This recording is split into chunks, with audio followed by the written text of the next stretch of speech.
মধ্যে নাই।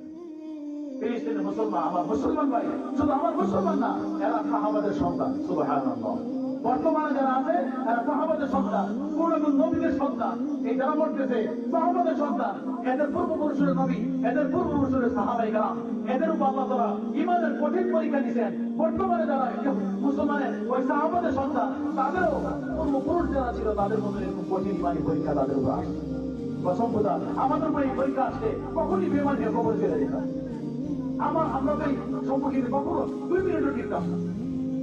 এরা যে পরিমাণ হিম্মত করে দাঁড়াইছে, এদের একটা ঘন্টা এখন অতিক্রম হইতেছে আমাদের কাছে, এদের কাছে একটা ঘন্টা একটা বছর সমতুল্য। পানি নেই, বিদ্যুৎ নাই, খাবার নাই, পর্যাপ্ত চিকিৎসার জন্য ঔষধ নাই, হাসপাতালগুলোতে বোমা মারতেছে। এরপরও ইহুদিদেরকে কেউ সন্ত্রাস করেন, ঠিক কিনা বলেন? প্রকৃতপক্ষে সন্ত্রাস হলো ইহুদি, প্রকৃতপক্ষে সন্ত্রাস হলো আমেরিকা, ঠিক কিনা বলেন? আমেরিকার প্রকৃত সন্ত্রাস কি? আমেরিকা বোমা দিবে এখানে? দেখ, আমার আল্লাহ বলেন, হ্যাঁ, ইনকাম